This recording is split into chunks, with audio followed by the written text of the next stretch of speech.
Good afternoon, everyone, and welcome to Cyprus. This is me, Nestor Fylaktos.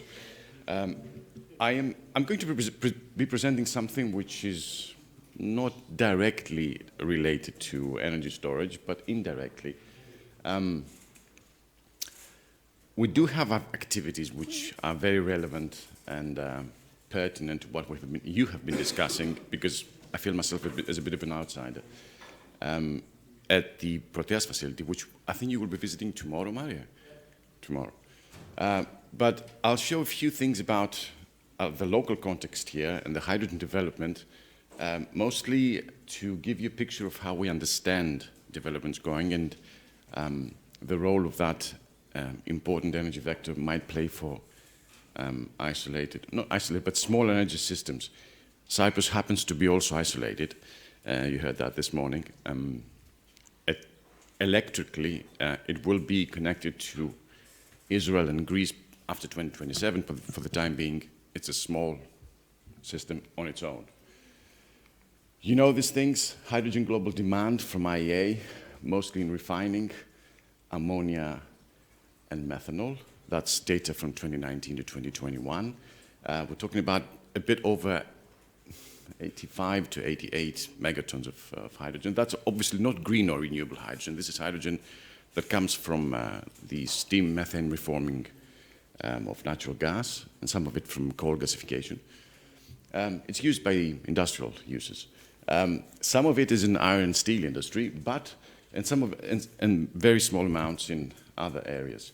But for 2030, the IEA, at least in their scenario, does this work? It does, yes. The net zero emission scenario, think that they will be needing double that to fulfill their goals. And most of it will have to be renewable. And of course, you know that REPowerEU has 20 megatons of hydrogen production, 10 of those is domestic and 10 will be imported by 2030. Ambitious goals indeed. So we did a small study. We were asked by the local government to conduct kind of a scoping study on what we think hydrogen will be, why it will be important for an energy system of Cyprus, which is very isolated, as I said. They asked us to assess the technical economic feasibility of doing it for 2030 and 2050, survey the possible end users, study several of those possible things, and make an estimation of quantities and costs associated. And it's not an all in-depth survey for all possible production modalities, but it will be drawing several useful conclusions for isolated energy systems, including storage, which, as you will hear at the end, I think hydrogen is in a very peculiar case. This is the usual value chain. We have, at least for green hydrogen, this is a standard infographic taken from Irene. What we did is construct two scenarios, one for 2030 and one for 2050, both in aggressive and cautious flavors. The cautious one is where we think that hydrogen will be introduced at the later stage, but the aggressive one is seen as a primary decarbonization option from early on. Its adoption is accelerated earlier and in more depth. It should be treated as very ambitious and, to be honest, not entirely realistic, but they asked us to do that in order to see how things would develop or potentially develop. So we did a bit of a grading of the end users. In the green category, you have green ammonia for shipping in the cement industry. In the not-so-great category, synthetic fuels, transportation of heavy vehicles, ceramics and brick making. And down here we have passenger cars, power generation, and domestic use. This is a semi-qualitative and semi-quantitative assessment. This is in alignment, let's say, with the Ministry and its priorities. So we have provided them with the data, and they said that let's do this, and let's concentrate mostly on the things that we consider to be more realistic. Again, apologies about my voice, it's the dust. So we did the projections for 2030 and 2050, taken from international literature, but also we work with E3M modeling, I understand that most of you are engineers, technologists, so I don't know if you know what E3M is. It's a company that works with the European Commission and does the energy system model of the whole continent. So basically that does the model of the energy economic model of the whole continent. So when they want to introduce a new policy or a new technology into it, they go to them as their go-to partner to model the system and tell them how much it will cost, and other impact assessments like job creation and things like that. So we work with them for the data that I'm presenting here. However, this study has limitations. We only use the PV system coupled to a PEM electrolyzer, so there is no optimization there, no wind, no CSP, no different types of electrolyzer, even though the results wouldn't change much. And the cost of production do not include compression, storage, and transportation. These are application specific, and they can be added to the cost that you will see in a bit. So this is the meat and potatoes of the presentation. There's 3 different modes of operation that we looked into. The dedicated production, which means basically that we have a renewable energy system dedicated for producing hydrogen. We have a model for curtailed generation, which means that we allow renewables to expand and be used in the energy system, but we only take what's curtailed. And there are 2 scenarios for that. I'll show you in a bit, and I'll explain what that means. And also a dedicated grid supply, where you basically connect the electrolyzers to the grid, but there you have a certain certificate of how green the source is. The legislation on a European level for that is not entirely clear yet. The regulation is not settled, but we'd use some assumptions of, I think, 95% of it being sourced from renewables. This basically means that we move the risk from, not the risk, but the investment costs from the dedicated system to somebody else, and we just take the electricity, using also the grid. This is a bit misplaced, this box there, but the idea is that I want to highlight a few. Sorry, I'll go back. These are the analysis assumptions. The WACC, this is the weighted average cost of capital. It's basically a representation of the risk, and it's a specific number which is assigned to either commercial entities like companies or even countries themselves. So the higher that number is, the higher the risk usually. It's an analysis period of 20 years. I have used land cost here for Cyprus, but this can be adapted. As you will see, it's not very important. These are efficiencies for the electrolyzer, the sizing ratio, the capital expenditure. This is an important learning rate, learning curve, let's say input data, input assumption. That's based on international literature, mostly on IEA data. Other balance of plant costs, the water demand and where it comes from. And very, very importantly, the annual full load. This is basically the capital, the capacity factor of the electrolyzer. How many hours, full hours working of it we can simulate per year. In the case of the curtailed generation, we have 2 scenarios here for 5% and 8%. And these are the results down here, where we calculate the levelized cost of hydrogen for each of those different modes and 2 different flavors for 2030 and 2050. As you can see, those numbers aren't stratospheric, apart from those, but they are still, they still imply a certain amount of economic hurdle or burden for the budget of a small country like ours. I want to highlight here those different rows, but I think I've misplaced those. So anyway. So some sensitivity analysis here. The 2030 results, we allowed 30% of the ranges of certain variables, input variables, to be allowed to vary, basically. And we have here the dedicated production flavor and the dedicated grid supply. In which case, here we have this number, which is the default assumptions, which corresponds to this number here, the calculated LCOH.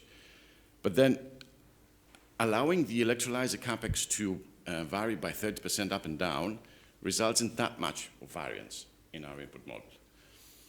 The same thing for the generation capex, which means this corresponds to the electricity system input, results almost in the same. It's not exactly the same, but almost the same. The land is almost insignificant. But what's very significant is the WACC, which is more important, which means basically that if you do this at a place of lower risk, will actually result in a system cost which will be lower, even if you are sourcing the generation system and the electrolyzer from the same source. And the electrolyzer utilization is the biggest, which means it corresponds to this number here, the full hours, let's say, of utilization of the electrolyzer. And this is the main reason why we would be using a PEM electrolyzer when we are marrying those two renewables, because it has the capacity to be for a wider, let's say, range of inputs. The alkaline electrolyzers are cheaper, produced by China mostly, but they need a stable input. It's relatively stable. Overall, the variance is quite large. If you actually add all those, you can see that this cost, depending on conditions, can go down to 1 or up to about 6 euros per kilogram of hydrogen. For the dedicated grid supply scenario, where starting point is this number, you will see that the most important thing that actually plays part is the electricity purchase cost. There, the type of contract, the type of agreement you do with a provider of renewable electricity is the most important one, because you basically move the risk from your own infrastructure to them, who's providing the renewable electricity. Very little thing about the WACC, and that's the overall sensitivity. This is maybe a bit mundane for us, but that's very important for a governmental organization and for policymakers in order for them to understand how they're going to be investing in hydrogen in the future. So we did a few case studies for the end users. I'm going to go through those slides fairly quickly because they have a lot of numbers, a lot of graphs with costs on them. The cement industry, for example, we used in the aggressive scenario just a 10% penetration, 0 for the cautious, and 50% for 2050. This is not a mature industry to use hydrogen yet, but it's getting there. Most of it is used in clinker, which is precursor to cement. But the most likely route to decarbonize that sector is not, well, we don't know yet, but we don't know if it's going to be certainly that hydrogen will play a role. Maybe they will go a different way, and for the time being, the industry thinking is that it's a secondary option. The NECP here that you see, those coming from European countries are familiar with this term. It's the National Energy Climate Plan, which we are a different group within our division, is also doing the mathematical calculations for and is advising the local government. These are the costs associated with this. We're talking about 40 billion in 2030. 40 million in 2030, and about 110 million for 2050. Ceramics, similar story. I'm going to skip through those slides fairly quickly. Depending on scenario, quite a number. I have at the end a chart which summarizes all of those, so I don't have to go through them in detail. In steel, aluminum, and glass, however, we're pausing here because steel might be a primary case for use of hydrogen through a direct reduced iron. But in places like this, there are no steel mills. And it would be very difficult to find market if you decide to only export pig iron. So in a way, heavy industry is doomed to be in different places. So we are doomed to be importing, because none of the techno-economic data or the regulator data basically falls in our favor, despite the fact that we have favorable solar and to a lesser extent wind conditions. Aluminum smelting is out of the question. It's too energy intensive. Iceland is doing it obviously, but because they have the geothermal sources. There is a local industry that solely uses aluminum extruding, and glass is also for different reasons out of the question for the time being, and it's also very low TRL. For medium temperature industries, between 150 and 400, several fall into that category, which are relevant to what we do here: paper, plastics, fabric, tobacco, dairy farms, food production, pharmaceuticals. It's very unlikely for this temperature bracket that hydrogen will be used. Most likely we'll see things like high temperature heat pumps and electric boilers being used as decarbonization primary options through mostly electrification. So no such switch is seen in lower temperature industries. Now, one other very, very fashionable term is green ammonia. We made the assumptions here because we were asked to look into ammonia for the shipping sector in particular. So there is a 10% introduction of green ammonia into the shipping sector for 2030 and 8% for 2050. And there's also an assumption based on an increase in shipping fuel demand between 5 and 15%. Shipping is important for this country, not because it's a trade route, but because it has built a cottage industry of shipping companies around its own vessels, but all vessels of other countries' vessels which are stationed and have their tax structured around Cyprus. You must have heard about that. And we have a lot of companies from countries that we have a difficult relationship with now. Ammonia-powered engines are not yet market ready for ships. The first ones will appear at the end of 2024. Ammonia itself is not as dense as hydrocarbons. Its handling is dangerous, but the shipping industry is experienced in dealing as cargo, and regulations for seafaring vessels bar the use of ammonia for now. This is the standardized Haber-Bosch process of producing ammonia through nitrogen taken from the air and hydrogen from electrolysis, and these are the costs. Fritz Haber, by the way, who was a German chemist, I found out about this yesterday. Apart from being very important for the introduction of this method, basically that has led to the boom of the fertilizer industry and feeds most of the world right now, was also a proponent of the German First World War and was responsible for chlorine in gassing in the trenches 100 years ago. Interesting historical nugget. In buses and road freight transport, we did demand based on the NCP modeling assumptions. As I said, there is a lot of calculations and a lot of assumptions here. We're talking about quite a lot of money to convert the fleet to hydrogen buses in this country, which raises the question why we would do that when the whole place is about 200. Well, the furthest away you can go is about 300 kilometers from Paphos to basically, we're talking about the Republic, to whatever is close to Ayanapa. And introducing such infrastructure for so small distances seems to be not the best way of investing one country's money.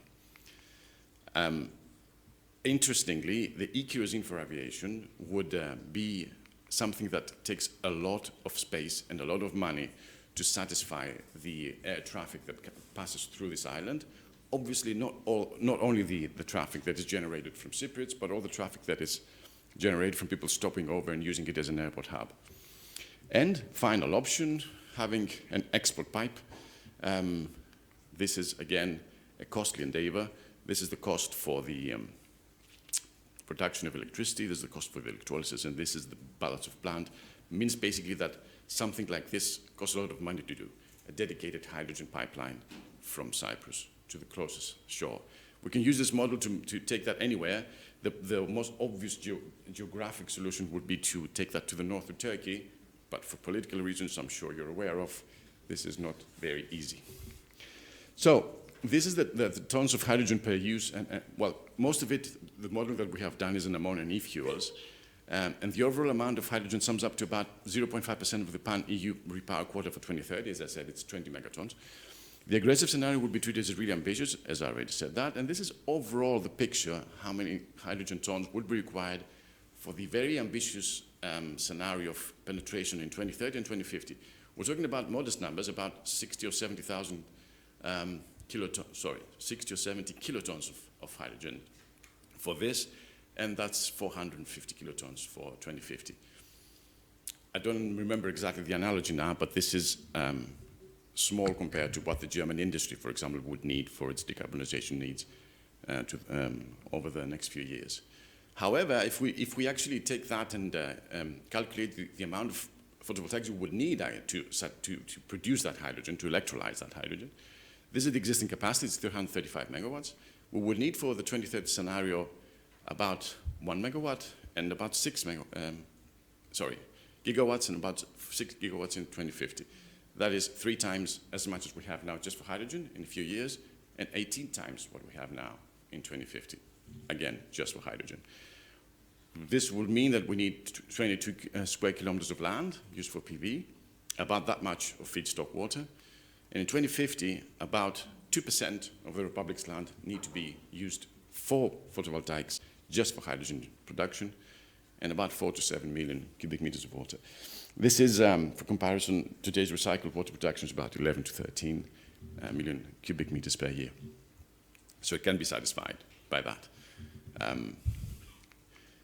In terms of investments,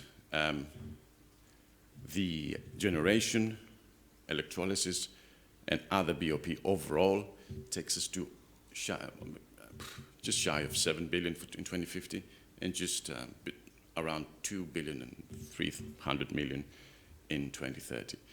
Insignificant amounts for large economies, fairly significant for an economy the size of Cyprus. So this should be taken carefully looked into.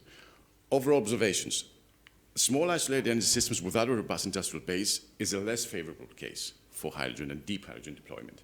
It's better to go through direct electrification for most of the cases, where you don't have high-grade heat demands, and you don't have large distances, and you don't have a gas network that you can rely on to blend hydrogen in. Constructing all this infrastructure from scratch just to satisfy, let's say, the quota is I wouldn't say a bad idea, but it's an idea that is less favorable in other countries for sure. Some end users are completely out of the question. For example, road passenger vehicles don't make sense at all. But others, like industrial clusters and the maritime sector, are more appropriate. Export remains an option, but distances are large and laying pipelines on the seabed is costly. Now, on the context of the storage we're talking about, since this study is showing that, is not showing without any doubt, but it's just indicating that going towards that direction for island and isolated energy systems is not a good idea, then maybe investigating into finding storage for hydrogen in depleted reservoirs or in salt caverns, which don't exist, by the way, in Cyprus, would also be something that is probably something not that would be very high on our priorities. Again, sectors that can decarbonize using hydrogen where it makes sense, industrial units, as I said, shipping, some heavy vehicles, and perhaps aviation. Export remains an option. Direct electrification is a better choice for most applications, but the regulatory framework also should mature, and for both hydrogen and derivatives. That's it. Thank you very much. That was actually quite quick, eh?